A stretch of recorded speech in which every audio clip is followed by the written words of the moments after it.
Hey guys, I'm back. It's been a year since we've done this, but I wanted to talk about the game before it starts.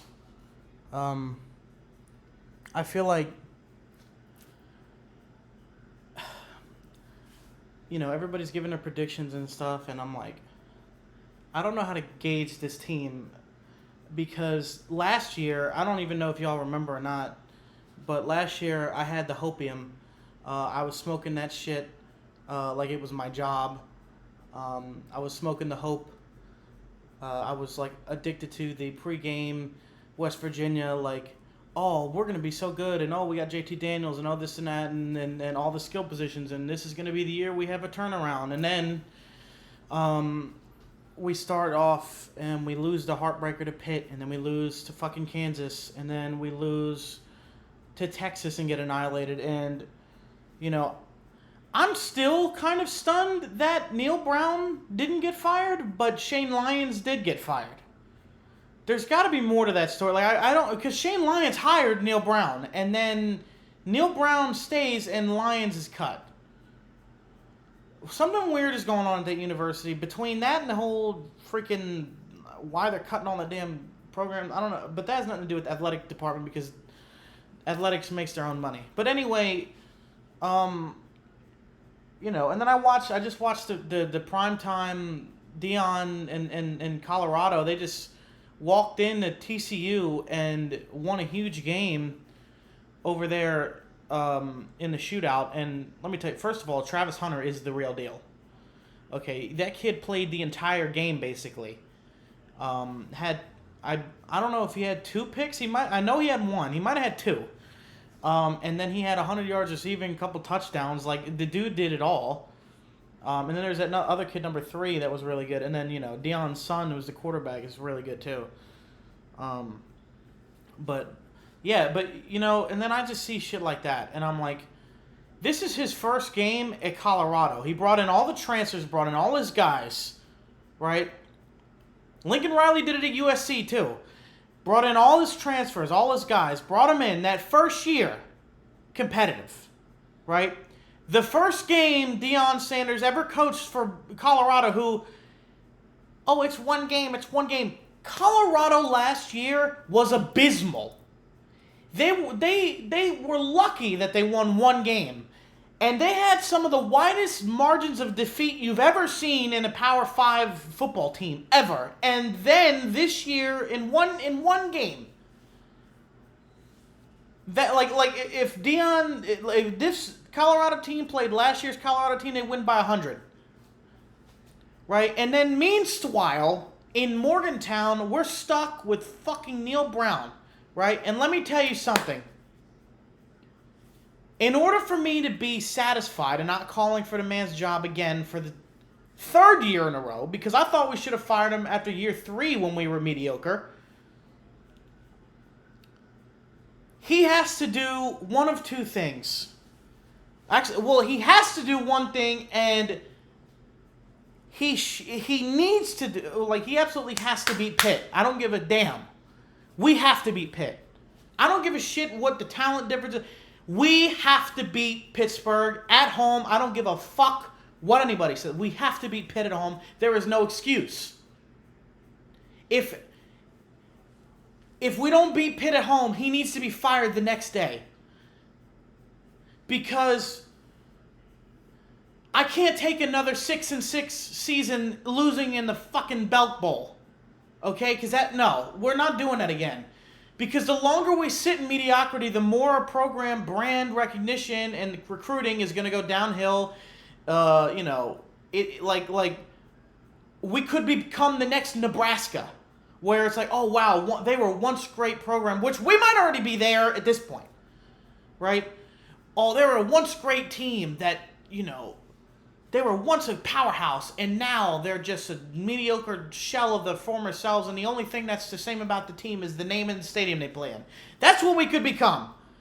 I'm getting seriously concerned that if we don't turn it around this year with at least 8 or 9 wins and a finish in the top 25 playing in a bowl game that means something, right? If we don't do that this year, we're doomed unless we get a new fucking coach. Because the trust to climb thing is a crock of shit nowadays. It's not like it used to be where you would have 30, players and you only had a certain amount of transfers and they had to sit out a year and there was no exceptions. And with the transfer portal the way it is now, and the way recruiting is now, and the way, the dynamics of the game, it's just, and the conference shifts, it is certainly possible to turn it around in one season. Look at Lance Leipold in Kansas after 1 year, right? Or 1 or 2 years. They were extreme. They had moments last year where they were really competitive, right? I mean, Tennessee, Josh Heupel gets there, and then in his, first or second year, he has them beating Alabama, okay? And you can say what you want about Alabama, but they had Bryce Young still, who just won the Heisman. So let's not discount Alabama, and this is what happens sometimes too, because Alabama doesn't win the national title or isn't in the playoff, people automatically assume, they're falling off. They're falling off. Alabama ain't falling off until Nick Saban retires, and then maybe 10 years after that, if they have a shit coach that succeeds them. They're not falling off. So you have coaches like that, and then meanwhile, we're in year, 5 of Neal Brown, right? And it's like we haven't shown any signs of progress. He got there 5-7 off the bat. Okay, I'll give you that one. We had gotten rid of Dana Holgorsen, and a lot of the talent left, and your first time coaching the Power 5 or whatever. COVID year, we go 6-4. Because, okay, I'll give you that. The COVID bullshit and and, everybody else is struggling, and we had several games get canceled on us because of the people with the fucking protocol bullshit. Okay, fine. But by year 3, we needed to show some signs of life, right? Year 3, we go, 6-7? Or do we win the bowl game? I don't know. We go 6-7. We're mediocre. So you're telling me in 3 years, we go from 5-7 to 6-7. Congratulations. Great job. So this is going into last season. He had a losing record in 3 years in Morgantown, right? Coming into this last season, we get all these transfers. We're playing Pitt Thursday night, big game. They're ranked, and we're playing in Pittsburgh, and it's a nationally televised game, and we got the fucking talent. We have JT Daniels, who I know now he's washed, but let's not let the way he played the rest of the season cloud our judgment of how he played the first couple of games. So we have JT Daniels. We have all this talent. We're getting all these 5-star recruits and transfers and transfer portal and all that other shit. And where did it get us last year? 6-7 again. So after 4 fucking years, a presidential term has passed since Neal Brown has entered in Morgantown, right? And that's going into this year now. So a presidential term has passed, and we have not eclipsed 6 wins. So going into this year, I thought, first of all, it just pisses me off because last offseason there were so many good coaches that we could have got. We could have went after Dion. Not that he probably would have came here because, actually, well, maybe he would have because they have a pipeline to Florida and they're on the East Coast and the Big 12 and all the other shit. But we could have went after Dion. We could have went after Luke Fickell. We could have went after Hugh Freeze. There was legitimately good coaches that were on the market, but we fire our athletic director instead, which I thought he should have been fired anyway. But we fire him, and then we keep Neal Brown, though. I don't understand what the university leadership's obsession is with just holding on to coaches for too long, because we did it with Dana Holgorsen, too. because in this first couple of years we were horrible.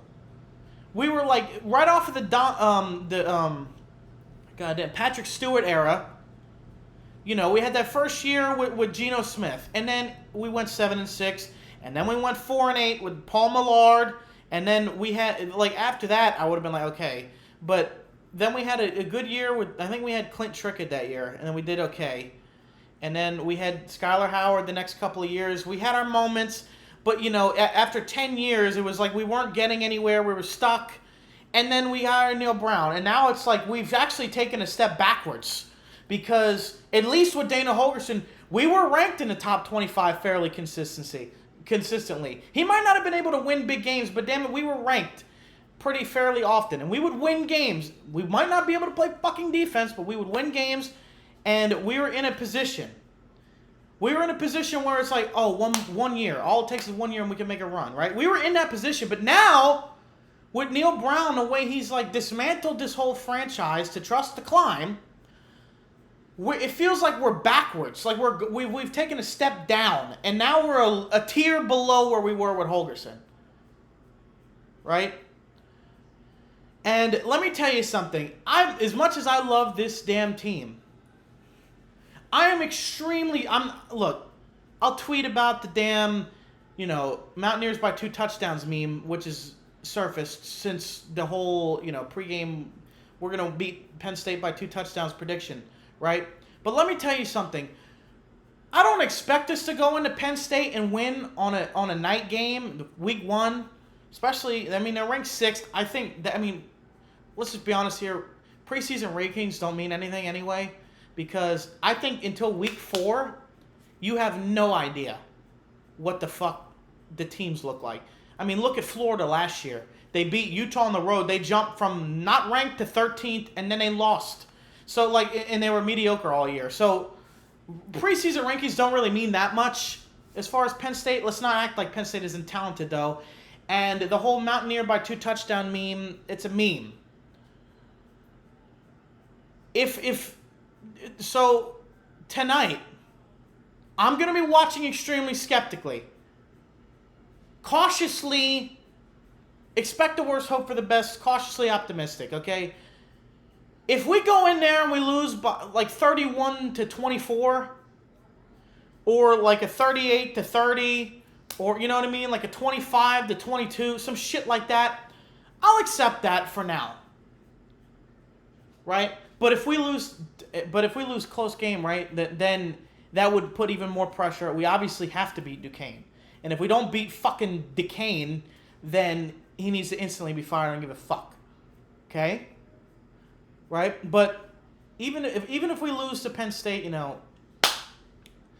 we have to beat Pitt at least, right? If we beat Penn State, then okay, now we have something. Now we're finally taking that step up, right? I don't know, I don't know about Garrett Green. I don't know how he is as a passer. I don't know if he's developed as much from before. I personally would have started Nico Marchiol because he's younger and he has a bigger upside, and giving him experience now, I feel like would make him an even better quarterback for next year when he starts. You know what I'm saying? And because I don't know if he's a redshirt freshman or a redshirt sophomore, but it would be really valuable to him to have that experience, and just because then you could have him start for 2 or 3 seasons.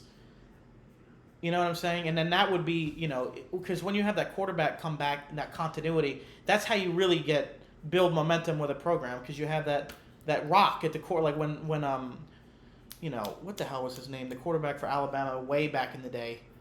Not back in 2012. That quarterback.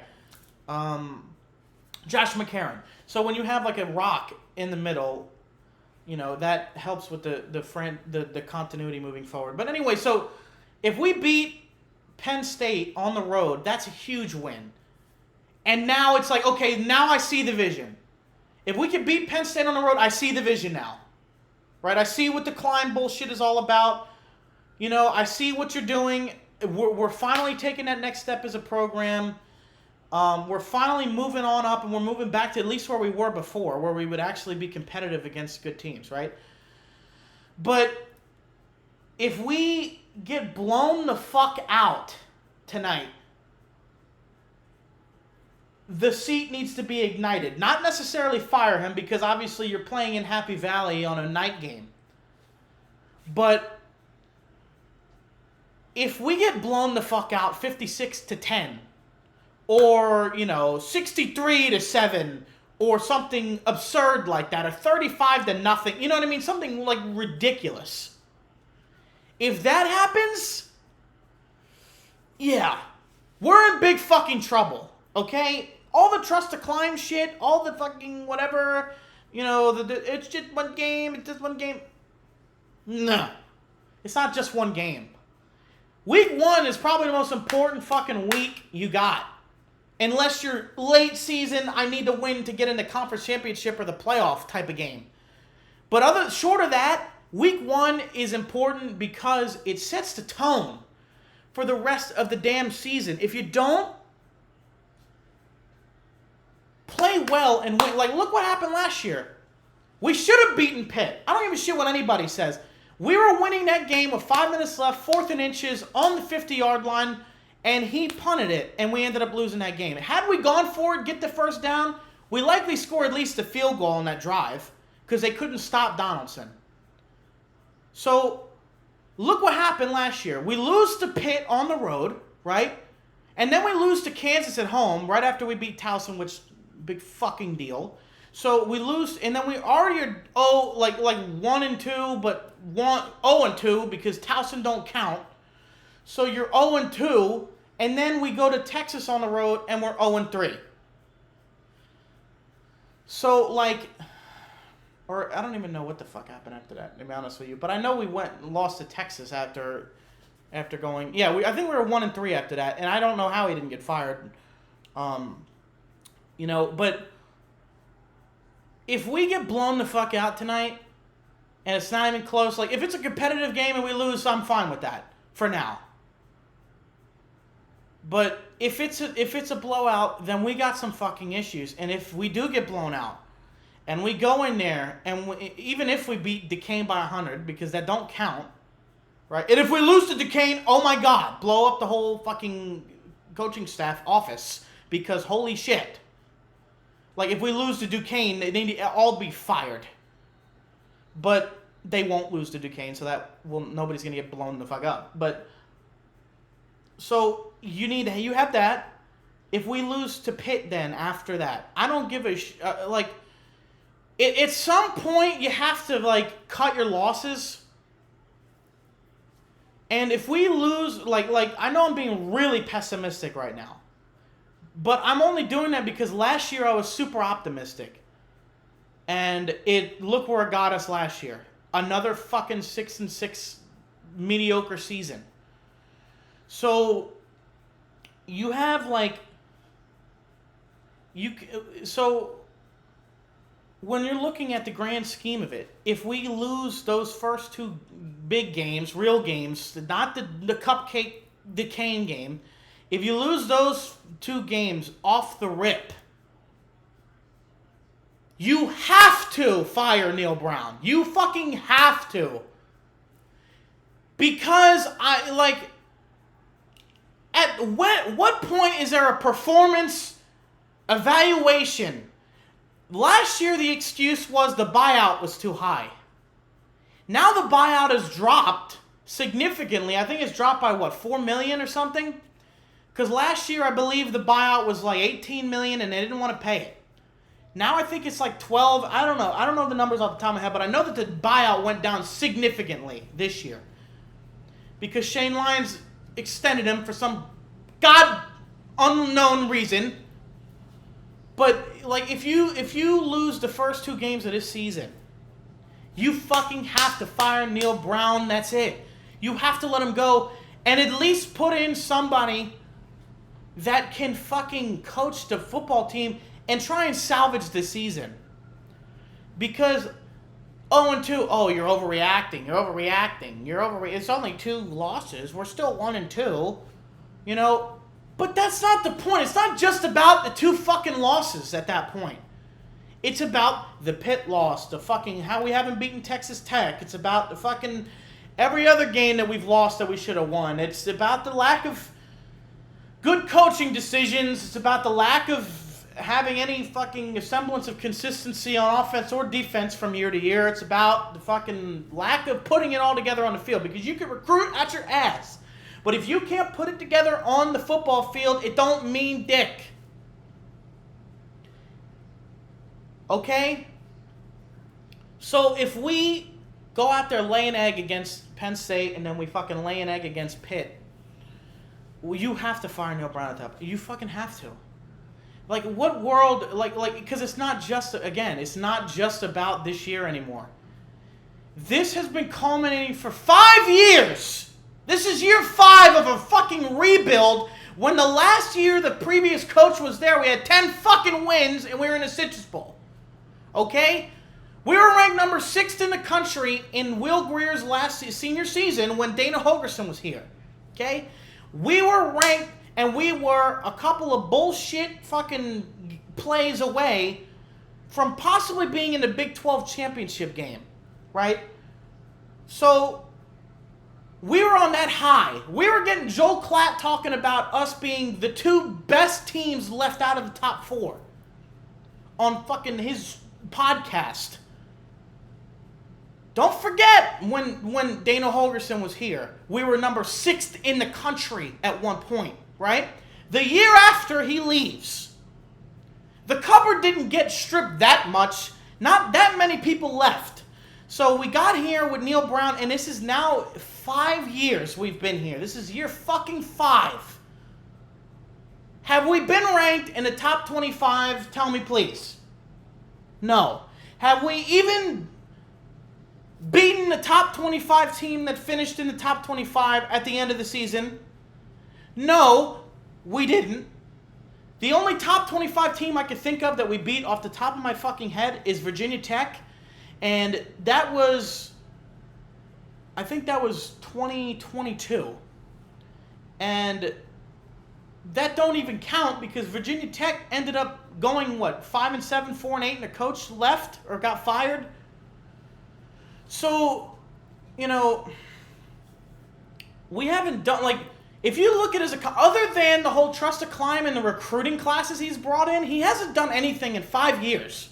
We haven't been relevant in the Big 12 in 5 years. We're projected to finish last in the Big 12, which I think is disrespect anyway, because you have Houston, BYU, and Cincinnati, and fucking UCF joining the Big 12 now. The American Conference ain't the Big 12. I'm sorry, it's just, there's levels to this shit. You're not playing fucking you're not playing fucking Charlotte University, you're not playing fucking, insert shitty school here. You're playing legit schools. So, when you have these things, it's like, it's not just about these games now. And he's out there saying, oh, we're just going to go play loose. We're going to go have fun. We're going to play loose. We're going to go play loose. The fuck? We are way beyond that. That's some shit you say in the first season when we're playing a fucking outmatched opponent. If this is year 1, like if Deion went out there, which he would never do, but if Deion Sanders went out there going into number 17 overall TCU stadium and was like, yeah, we're going to play loose, we're going to do what we do, and, they're really talented, but we're just going to play our best shot. That would be semi-acceptable for a first-year head coach to say. If you don't have any fucking confidence at all that you can win a big road game in year 5 of the rebuild, how long will it take for you to develop that fucking confidence? You know what I'm saying? I understand you're a modest guy, but Jesus Christ, have some type of confidence in your team. We're going to go out there, we're going to compete, and we're going to win. You can't fly under the radar with Penn State. It's not like one of those things where, we're trying not to piss them off so we don't, maybe we'll catch them sleeping. You're not going to catch fucking Penn State sleeping. They're not a shitty team. They're not one of these random top 25 teams that gets cocky. They're Penn State. So you're not going to catch them sleeping with the whole modesty bullshit. So go out there and have confidence. But if you're a coach, you don't even have confidence in your team that you can win. You can't even say that we're going to go out there and beat Penn State on the road and say it with conviction. Even if you know that might not even be true. in the deep recesses of your mind, you know it might not be true. But you still fucking say it anyway because you have to convince the players that they can win this fucking game. If you go out there and be like, oh, we're going to play loose, and we're going to do and we're going to... They're not going to win because they don't believe they can win. You have to fucking instill a confidence in them. You know what? We could beat any team in the world. And we're going to go fucking prove it to you. What did Colorado do? We're coming. We're coming. Everybody talking shit. Everybody thought that they were like still a year or two away. And nobody thought it would work. And they were just Jackson State. They just played in a SWAC. And they don't play against real teams. This is Big 12. And we're TCU. And you know what they did? They went in there and they won on the fucking road. And they said, we're coming. And they were not afraid from the fucking moment the ball snapped. Neal Brown, like, saying that shit is just like, you don't even believe in your own team. Why the hell should I believe in them? We're going to play loose. We're just going to go out there. No expectations. All the fucking... Shut up. If you don't have any fucking expectations, why did you schedule the fucking game? If you didn't think we can go in there and beat Penn State, what the fuck did you do it for? So we can get humiliated on national television? No, so if you think we can win, go out there and fucking tell the team that. Go tell the fan base that. Go tell Penn State that we're not fucking around. But you don't believe that. But you don't believe we can win. You do not believe we can win. That's why you're saying shit like that. You're cutting your losses already before the fucking ball is even snapped. Before the first fucking kickoff, you're cutting your losses already. You're already fucking putting the expectation out there that we're not going to win. You're already putting in the little shit into everybody's mind. It's like, oh, well, you know, we're just going to go play loose so that if we lose, it's not a big fucking deal because I already told you we were going to lose, essentially. But I had to pretend like I wasn't telling you instead. I'll tell you what, though, I mean... You can't be... The final thing I'll say, you can't have a leader like that. Like, you're not a leader then. Because sometimes a leader has to say some shit that they might not even believe, but they know it's what they need. Their fucking people need to hear. You know what I'm saying? If I'm the head coach of a football team, and I'm like, Jesus Christ, we're playing fucking Penn State on the road. Jesus, they're ranked 6th. But then you know what you say to the guys in there? I don't give a fuck if they're ranked 1 million infinity overall, the best team in human history. You go out there and you fucking play your game and you fucking win. You're going to win. If you believe you can win, you will win. Why do you think Appalachian State beat Michigan on the road in Michigan when they were what? Number 1 overall? Because they believed they could do it. That's why half the time these schools, you know, these random schools will beat these big opponents because they know that they can win. Or they believe they can win. Even if it's not even fucking true. The human mind is so much more powerful than people give it credit for. If you don't believe you can win in the bottom of you, if you don't believe that no matter what, if I do everything I can to win, I will win. If you don't believe that, you will never win and you will never make it to that next level. And he is the type, like, you have to instill that confidence. I don't know what he's saying in behind the scenes, but you need to have that same intensity up front. Let's not fucking dick around here.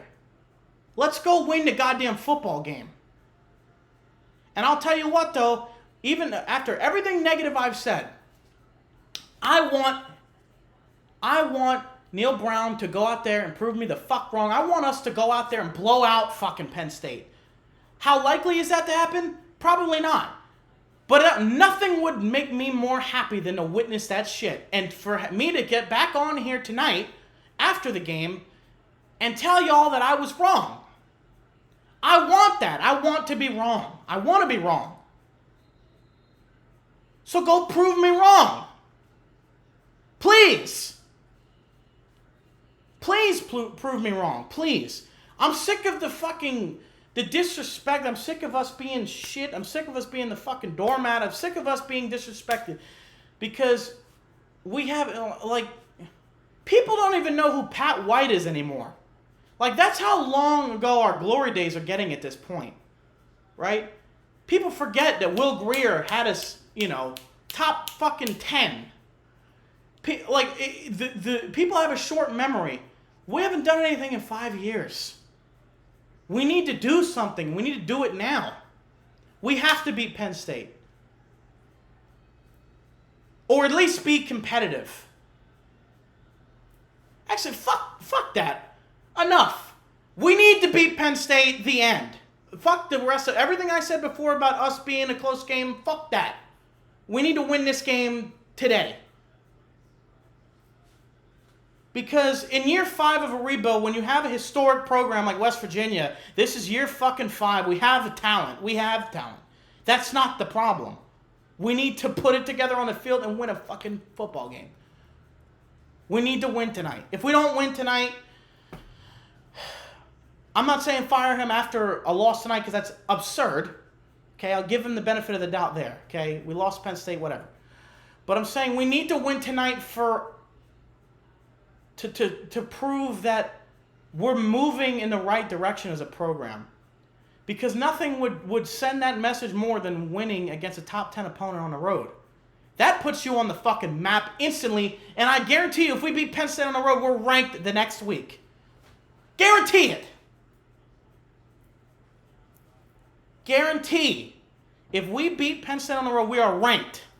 And that will change the dynamic of the entire season. Just like a loss to Pitt did last year. If we beat Penn State, who the fuck knows what can happen?